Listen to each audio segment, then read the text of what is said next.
السلام عليكم ورحمة الله وبركاته. برحب بكم أعزائي المشاهدين. الموضوع اللي هتكلم فيه النهاردة اترددت كتير جدا إن أنا أطلع وأتكلم. يعني أنا ما بحبش أتكلم في المشاكل. بس يعني زي ما تقولوا أنا يعني خلاص، مش أنا بس، أنا وكل اللي حواليا فاض بينا خلاص، يعني قربنا ننفجر من الحزن اللي احنا فيه، من الهم اللي احنا فيه، من الضغوط الرهيبة اللي احنا فيها. الموضوع مش جديد، يعني مش أول مرة حد يتكلم فيه. ناس كتيرة جدا وبلوجرات كتيرة جدا اتكلموا في الموضوع ده الفترة اللي فاتت. بس للأسف الكلام كأننا بالظبط بننفخ في قربة مقطوعة، زي ما تكونوا جايبين بالونة كده ومخرومة وبتنفخوا فيها تنفخوا فيها، بنبذل مجهود وفي الآخر النتيجة واحدة، البالونة برضو ما اتنفختش، مهوية.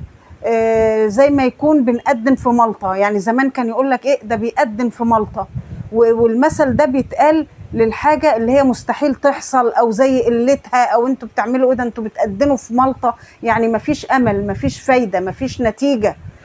وكلمة بنقدم في ملطة دي ليها أصلها أيام الفتوحات الإسلامية ما دخلت ملطة، وملطة دي جزيرة في نص البحر المتوسط، يعني في شمال مصر كده في البحر المتوسط. لما دخلت الفتوحات الإسلامية ملطة، كان أهل ملطة بيتكلموا لغة غير اللغة العربية وما كانوش مسلمين، كانوا معظمهم مسيحيين. فكان المؤذن يقف يأذن في الجامع، فالناس تعدي كده وراحة جاية من قدام الجامع ولا مبالاة، ما همش عارفين ايه اللي بيتقال دوت، ولا فاهمين ايه، ولا حد بيجبرهم على الدخول في الإسلام. يعني كان في حرية الأديان. فالمؤذن كان بيأذن ولا حياة لمن تنادي، الناس ماشية ما هياش مسلمين أصلا وما هماش فاهمين اللغة العربية، فالمؤذن بيأذن يقول لك ده بيأذن في ملطة، يعني ولا كأن حد بيأذن ولا الناس بتيجي تصلي ولا في فايدة من الأذان اللي كان بيتأذن ده. فاحنا بنعيش الحالة دي.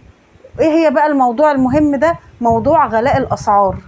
يعني بجد بجد احنا بنتعاقب عقاب الدنيا قبل الآخرة.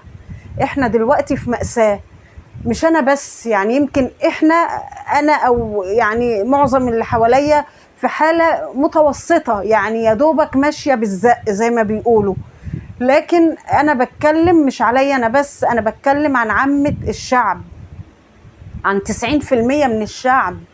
احنا خلاص يا جماعة جبنا اخرنا، ما عدناش قادرين نستحمل ضغوط الحياة فوق الاحتمال، فوق الوصف. يعني انا مش فاهمة انا اروح ب 300 جنيه اجيب شوية خضار وارجع بشنطتين كده، يعني زي خيبة الامل راكبة جمل. كيلو طماطم ب 30 جنيه وب 25 جنيه، ويا سلام بقى لو لقيناها ب 20 جنيه بقى، اللي هي الطماطم اللي قد البلي بقى، الليمون دي، وتلاقي نصها بايظ والكيلو ب 20 جنيه. يا سلام، حاجة عظيمة قوي بصراحة. الطماطم اللي كان الكيلو ب5 جنيه، اللي كان كيلو وربع ب5، يلا وساعات كيلو ونص ب5 اخر اليوم، التلاتة ب10. الفلفل ب24 جنيه، الخيار ب25 جنيه، البطاطس معرفش ب30 وب35، الجزر يا جماعة، الجزر يعني الجزر حاجة مش ذات قيمة، اقسم بالله ب40 جنيه جايبة الربع كيلو ب10. كل حاجة دلوقتي بقت غالية موت. اللحمة 400 500 جنيه، واللحمة المجمدة اللي كانت ب80 جنيه وب65 وصلت ل100 وال120، دلوقتي بكام؟ ب280 جنيه. يعني أنا مش فاهمة في إيه. الفراخ بكام عشان تجيب لك فرخة قد كده؟ يا سلام، 250 جنيه فرخة. تعالى بقى هاتش جنب الفرخة شوية خضار، شوية معرفش إيه، سلطة، هنعمل سلطة، لا مش عارفة، فاكهة بعد الغدا، ده غير الفطار، ده غير العشاء. الجبن بكام؟ يعني انا عمرنا ما جبنا تمن جبنه، ده نص التمن، والله العظيم ساعات بروح اقول له نص تمن جبنه، نص تمن، ببقى مكسوفه وانا بقول لك كلمه. لكن الجبنه القريش اللي كانت ب20، اقسم بالله كانت ب20 جنيه، ب100 وب120 دلوقتي. الطاق 5، الطاق 6، الطاق 10. ده يرضي مين؟ ده يرضي مين ولصالح مين؟ انا نفسي اسال حد من المسؤولين، انتوا بتعملوا فينا كده ليه؟ يعني دماغكم دي بتفكر ازاي؟ نفسي افهم. يعني انتوا بتعاقبونا ولا بتعذبونا ولا عايزين تقتلونا وتبيدونا ولا ايه بالظبط؟ يعني المشكله يا جماعه، احنا في مصر، احنا بلد غنيه، والله العظيم احنا من اغنى البلاد، بس فلوسنا مش لعامة الشعب، لا، ل10% من الشعب بس يعني المسؤولين مش عايزه يعني اصنفهم فئات. انتوا عارفين مين اللي معاه الفلوس. كل قليله اللي معاها الفلوس، والباقي بيبص بحسره وألم وبس. تسوى ايه الواحد ينزل السوق يبص يمين يبص شمال يلاقي خير ربنا ملهوش حدود. يعني مفيش نقص في اي سلعه من السلع موجوده، والبضائع موجوده، وكل حاجه موجوده من الابره للصاروخ. تمشي بحسره والم. مفيش انك تجيب زي ما كنا بنجيب زمان. احنا كنا بنجيب اقسم بالله بال4 وال5 انواع فاكهه. دلوقتي باليوم والاثنين والثلاثه يعدوا من غير فاكهه. فين لما نجيب صنف واحد صنفين ده بالكتير؟ طب ليه احنا وصلنا لكده؟ ده احنا بلد النيل يا جماعه وبلد الزراعه. يعني نصدر المحصولات الزراعيه نصدرها بره، ولا ان الشعب ياكلها؟ يعني ده ليه ولصالح مين؟ احنا بلد صناعيه، بلد زراعيه، بلد البترول. قناه السويس وقناه السويس الجديده اللي معموله دي دخلها ده بيروح لمين؟ بيروح للعاملين في الهيئه بس، وللكبار بقى بتوع البلد. لكن احنا نمصمص صوابعنا ونمصمص شفايفنا من خيبه الامل اللي احنا فيها. قناه السويس، معادن، بترول، ذهب في الصحراء، موارد كتير قوي يا جماعه. احنا بلد النيل. يعني مش فاهمه، ده كفايه قناه السويس الجديده ولا قناه السويس القديمه؟ ايرادات القناه دي بتروح لمين؟ ده كل سفينه بتعدي شوفوا بتدفع كام الافات الدولارات كل يوم. ومش سفينه ولا 2، ده كتير. كل يوم ايرادات رهيبه داخله لقناه السويس. والبترول وحقل الزهر ده اللي اكتشفوه قريب. قلنا الغاز هيرخص والدنيا هترخص والاشياء هتبقى معدن. يعني اقول ايه حسبي الله ونعم الوكيل. كل حاجه الطاق بقى 10 20 100. اقسم بالله انا من 10 سنين ولا اكتر كنت بدفع 6 جنيه او 8 جنيه غاز. دلوقتي داخلين في 230 واكتر. شوفوا النسبه والتناسب. الكهرباء شوفوا ايه، بلد السد العالي. ده احنا بنولد المفروض الكهرباء. يعني احنا بلد طاقة، نقدر نولد الطاقة من الطاقة الشمسية او من اي مصدر. يعني ندفع ليه كل ده كهرباء؟ كل يوم يومين 200 جنيه، يعني بمعدل كل يوم 100 جنيه كهرباء. وما عندناش مثلا الا تكييف واحد، وفي ناس تانية ما عندهاش تكييفات بتدفع بال1000 جنيه وبال700 وبال800 جنيه. يعني انتوا ما بتفكروش في الاسر المعدمة، الاسر الفقيرة؟ يعني ده كله كوم، الاكل والشرب وكوم، والمواصلات بقى والبنزين كوم تاني. شوفوا البنزين بقى بكام. يعني انا عشان امون عربيتي عايزه لي يوم بعد يوم 200 جنيه برضو، يوم بعد يوم 200 جنيه. يا اما اخد مواصلات بقى. المواصله شوف كام مشوار في اليوم، انا وجوزي وعيالي. اي اسره، مش بقيس على نفسي بس، انا بقيس على الاسر العاديه المتوسطه. يعني دول العيال في الدروس، العيال في مشاوير، الست بتعمل مشاويرها بتروح تقضي مصالح، والراجل نفس الحكايه رب الاسره. طب يدفعوا كم مواصلات في اليوم؟ طب تعالى الدروس الخصوصيه، المدرسين قمه في الجشع. اقسم بالله اللي بيجاركوا ده مش من فراغ، من اعمالكم سلط عليكم. يعني من أسوأ الناس الا من رحم ربي، والله يا رب الا من رحم ربي. القله القليله منهم اللي عندهم رحمه. كل ماده بال300 و400 جنيه، ده غير السنتر معرفش ب10 جنيه كل مره. ده غير العيل اللي بياخد مواصلات قد ايه، بياخد مصروف في ايده قد ايه. يعني تسوى ايه ان كل العيل يبقى نازل بال100 جنيه كل يوم 100 جنيه؟ يعني العيل يتكلف مثلا 3000 جنيه، ده غير مصاريف الدروس. انا بقول لكم ده المصروف اليومي عشان يجيب له حاجه ساقعه ولا حاجه حلوه ولا سندوتش. حتى شقق الفول والطعميه اكل الغلابه يا ظلمه، اكل الغلابه. الشقه بقت ب7 جنيه وب8 جنيه وب6.5، والشاب ما يكفوش 4 شقق. يعني ده الشقه قد كف الايد، حاجه قد كده يعني حاجه لا تذكر، تكلفه في قطمتين. يعني الشاب اللي نفسه مفتوحه ياكل له 4 5 شقق. انا مثلا واحده كبيره شقتين يا دوبك، عيل صغير شقتين. لكن الشاب والشابه دول اللي بياكلوا، ولا راجل كبير شغال وشقيان. يعني انتوا ما بتحسبوهاش ليه؟ طب العجائز بقى اللي هم على المعاشات وبياخدوا 3-4 آلاف جنيه ولا 2500 معاش، انا مش فاهمه انتوا عايزين توصلوا الناس لايه.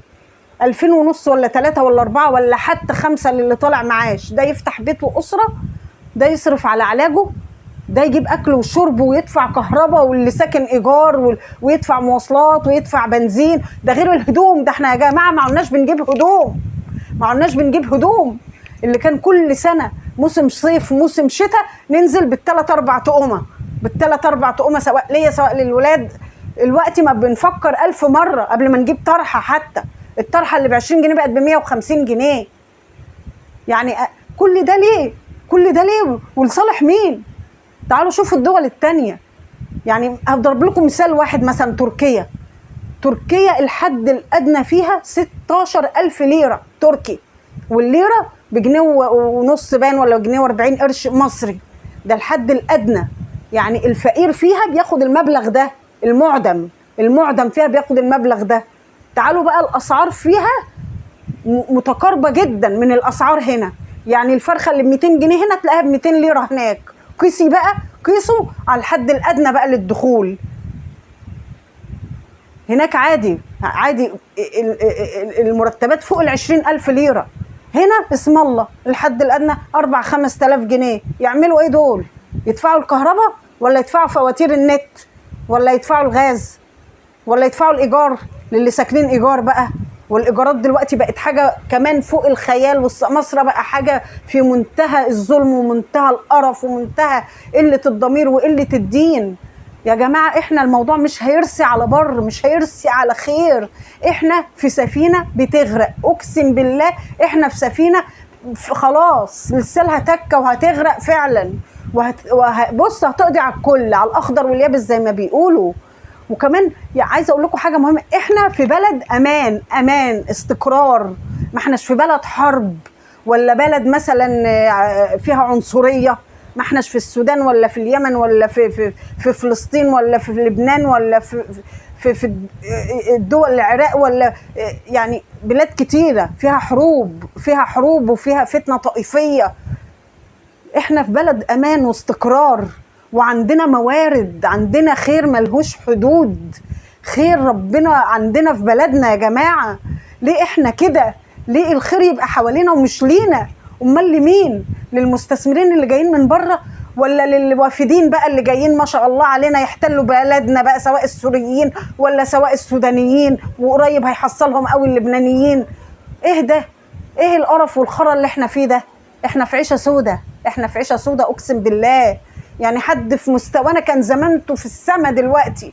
الطبقة المتوسطة بقت طبقة فقيرة، والطبقة اللي كانت فقيرة بقت طبقة معدمة، والطبقة المعدمة لكم الله بقى، ليكوا الله سبحانه وتعالى. روحوا موتوا، يعني بجد روحوا موتوا. لا أكل ولا شرب ولا علاج، حتى التأمين الزفت اللي بيقولك التأمين الشامل ده، انت الواحد بيطلع ايمانه عشان يطلع يعمل اي خدمه في التامين ولا يصرف علاج ويدون علاج بديل، والعلاج مش موجود، وبالعافيه عشان تحجز عمليه، وبالعافيه بعد شهر ونص شهرين عشان تحجز اشاعه، وبالعافيه عشان تصرف علاج. ده ايه ده؟ ده ايه العذاب والمرار والسواد ده؟ ده انا متهيألي ايام الانجليز ما كناش كده. يعني ايه ده؟ انا نفسي المسؤولين يفوقوا قبل فوات الاوان. احنا خلاص جبنا اخرنا، ما قلناش قادرين نستحمل. الدنيا بتضيق علينا، والدايره عماله تضيق اما هتطبق في رقبتنا جميعا. نفسي المسؤولين يفوقوا. ليه الدنيا دي والحياه تبقى سهله قوي للفنانين والرقاصين واللاعبين والصحفيين والاعلاميين ورجال الاعمال والمستوردين وطبعا القاده طبعا. ليه؟ واحنا فين؟ احنا فينا داهيه. نفسي اعرف احنا فين من ده كله. الناس المتعلمين والبكالوريوسات والمحترمين واللي اتصرف علينا دم قلب اهالينا، واللي احنا في الوقت الحالي بنصرف دم قلبنا على اولادنا، وفي الاخر الولد والبنت يتخرجوا ويقعدوا جنب اهاليهم على الكنبه. ما شاء الله صرفنا عليكم الافات وضيعنا عليكم عمرنا كله، وفي الاخر ما شاء الله قاعدين في البيوت، يا اما شغالين شغلانات مهينه، شغل مهين. سوري انا انفعلت بس غصب عني، اقسم بالله غصب عني. انا من زمان عايزه اتكلم بس بقول ايه، هجيب لنفسي المشاكل. معلش يا جماعه الفيديو اتقطع. يعني ممكن نكمل كده مع بعض. يعني بقول لكم ما عادش فيه فرحة في حياتنا، ما عادش فيه ان احنا مثلا نفرح ونخرج ونهيص ونروق كده مع بعض ونتلم كده كعيلة. احنا لما بنروح نعمل زيارة بنحسبها 1000 مرة. لما اروح ازور حد من قرايبي ولا من اصحابي ولا حد عنده مناسبة ولا حد عنده اي مشكلة، بتفكروا 1000 مرة لما قبل ما نروح لبعض. هنروح ندفع كام، وهنروح نغرم كام، وهنروح ندي نقط فلانة بكام، وهنروح ندي لفلان العيل الصغير ده كام، ولا المولود كام، ولا اللي بتتجوز كام، ولا اللي نجح كام. ايه ده؟ حتى لما كنا بنعزم بعض في رمضان وفي المناسبات ونعمل ولايم ونعمل سفرة وكذا صنف، وده انا عامله كذا وعامله كذا، ما عادش الكلام ده، ما عادش. يعني بقول لكم ما عادش فيه فرحة في حياتنا، ما عادش فيه ان احنا مثلا نفرح ونخرج ونهيص ونروق كده مع بعض ونتلم كده كعيلة. احنا لما بنروح نعمل زيارة بنحسبها 1000 مرة. لما اروح ازور حد من قرايبي ولا من اصحابي ولا حد عنده مناسبة ولا حد عنده اي مشكلة، بتفكروا 1000 مرة لما قبل ما نروح لبعض. هنروح ندفع كام، وهنروح نغرم كام، وهنروح ندي نقط فلانة بكام، وهنروح ندي لفلان العيل الصغير ده كام، ولا المولود كام، ولا اللي بتتجوز كام، ولا اللي نجح كام. ايه ده؟ حتى لما كنا بنعزم بعض في رمضان وفي المناسبات ونعمل ولايم ونعمل سفرة وكذا صنف، وده انا عامله كذا وعامله كذا، ما عادش الكلام ده، ما عادش. يعني بقول لكم اتحرمنا حتى من لمة العيلة، من لمة الأصدقاء. أنا كنت مثلا أروح لأي حد زيارة أخد له صينية كيكة، أخد له صينية مثلا جلاش، أخد مثلا رز بلبن في كوبايات كده صغيرة. ما عادش الكلام ده. تعالى احسبيها دلوقتي، صينية الكيكة اللي كانت بتتكلف 20 جنيه و18 جنيه دلوقتي بتتكلف 80 جنيه.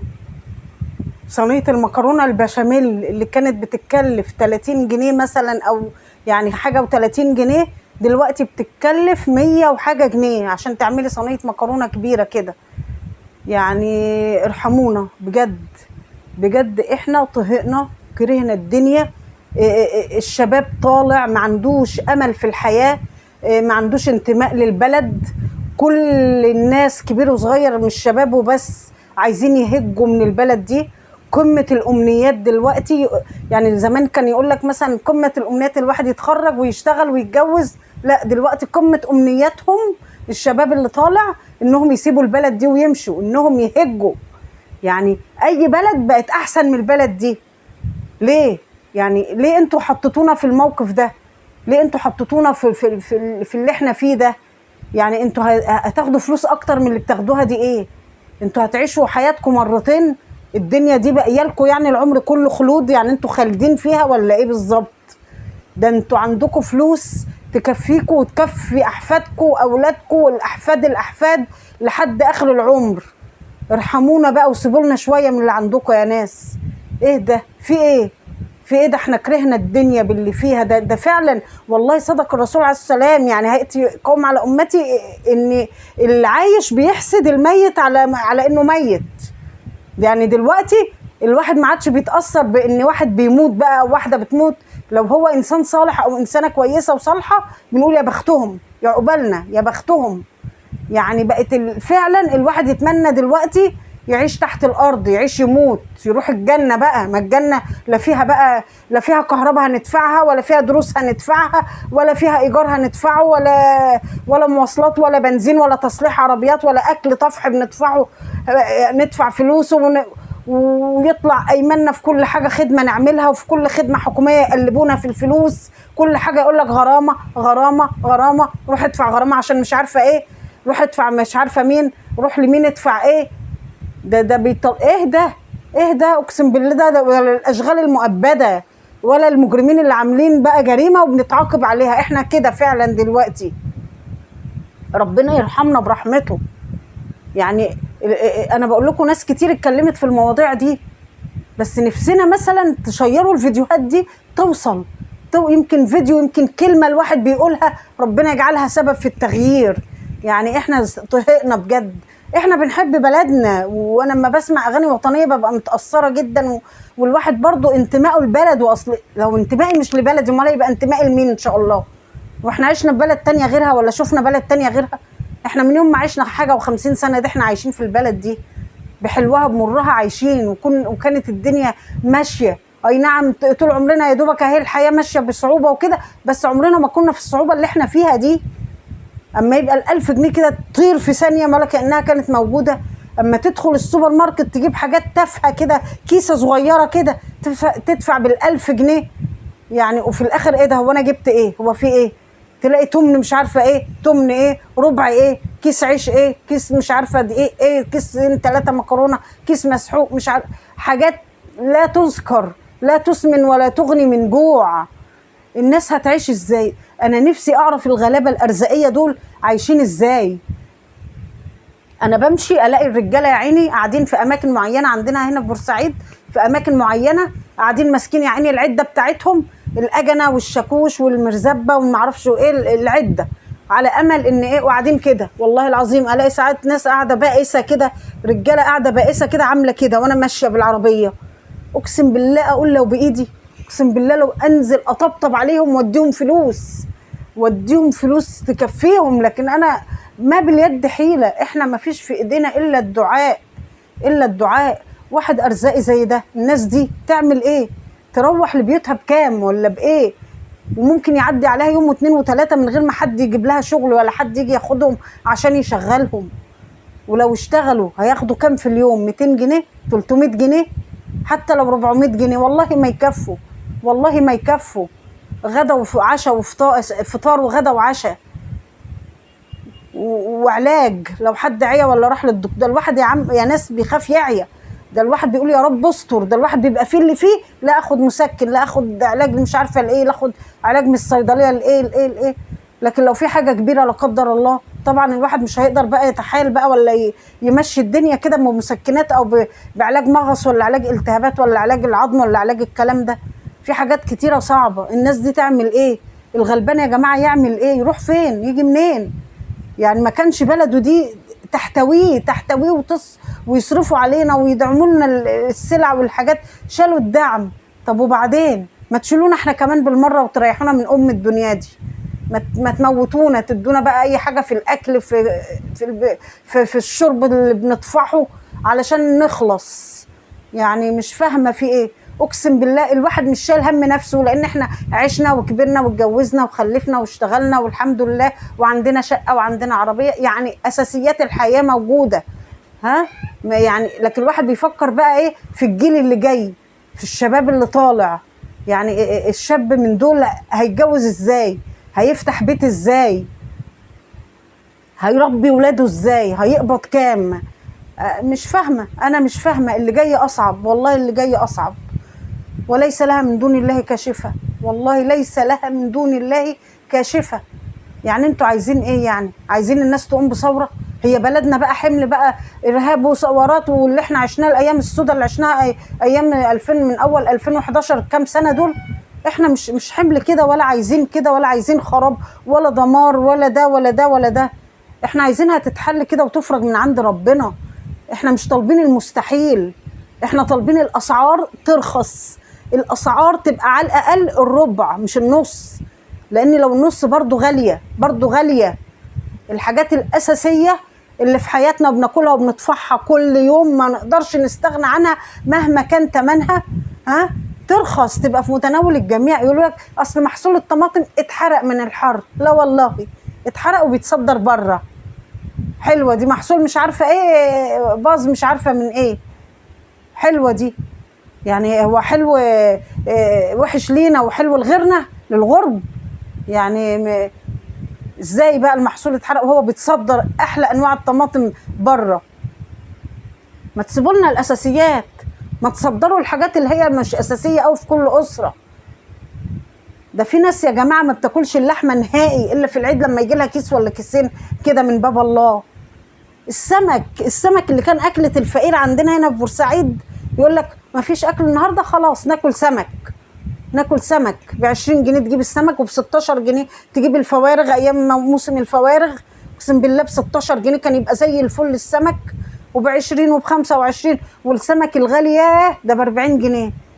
يا نهار اسود، ده دلوقتي ب250 وب300 جنيه. ده الجمبري خلاص بقى من الاحلام، الواحد ينام بس احلام اليقظه وانت قاعد كده تتخيل انك بتاكل جمبري، يا اما وانت نايم تحلم انك بتاكل جمبري. هم دول الحالتين اللي انت هتاكل فيهم الجمبري. غير كده خلاص انسى بقى، انسى المأكولات البحريه دي. هو بالكتير يا سمك شبار يا سمك بوري كده قطع. حتى الانواع النظيفه اللي كنا بنجيبها، اللوت والغطيان والبربوني والحاجات الحلوه الجميله ديت، ما عدناش بنجيبها، ما عدناش بنجيبها. ما يبقى الكيلو فوق ال 200 جنيه، 240 و250 و300، والكيلو اصلا مش هيكفي الا 2 أو 3، ده لو كلوا على قدهم.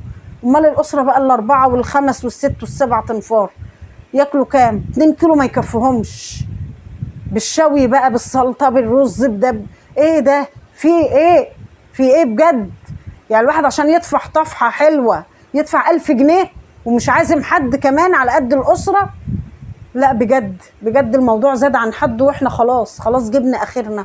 ارحمونا ارحمونا ارحمونا يرحمكم الله. يعني ده انتوا هتتعذبوا عذاب يوم القيامه، اقسم بالله. ربنا يحاسب كل مسؤول ظالم بحق كل فرد في الشعب ده، مش لاقي ياكل ومش لاقي يتعالج ومش لاقي يتجوز ومش لاقي تلبس ومش لاقي يعني يجيب اساسيات الحياه، في سبيل ان ناس تانية عندها قصور وفلل وعندها قرى سياحيه وعندها مليارات في البنوك. بتعملوا ايه بكل ده؟ ده انا لو عندي الفلوس دي اقسم بالله لوزعها، والله لوزعها للقرايب والحبايب والفقراء والمحتاجين ودور الايتام ودور ده وده وده والمستشفيات. ايه المتعه في انكم تحوشوا الفلوس دي كلها؟ ما انتوا هتموتوا في ثانيه. ربنا ان شاء الله هياخذكم اخذ عزيز المقتدر في ثانيه، يقولوا فلان مات في 60 داهيه. طب واللي انت سايبه المليارات دي هتفرح بيهم بقى؟ هتتحاسب عليهم، والله لا هتتحاسبوا، والله لا هتتحاسبوا بحق كل الشباب اللي مش عارفه تخطب ولا تتجوز وعندها اكتئاب، وحالات الانتحار بقت فوق الخيال. نفسي يعملوا احصائيه لحالات الانتحار ده. احنا ما فيش شهر واحد يعدي الا فلان مات، فلان انتحر، فلان معرفش رمى نفسه من كام دور. اهدى اهدى، عمرنا ما كنا في اللي احنا فيه ده. الجريمه زادت، ما الناس لازم تسرق، امال هتطفح منين وتشرب منين وتاكل منين وتعمل منين؟ ما الناس اللي ما عندهاش دين بقى ولا قيم ولا مبادئ زينا كده لازم يسرقوا. ماشي؟ اللي خلاص بقى عنده اكتئاب بقى وبعيد عن ربنا هينتحر من كتر الضغوط. هيجيب منين؟ هيجيب منين؟ ارحمونا يرحمكم الله. ده حاجه تقرف.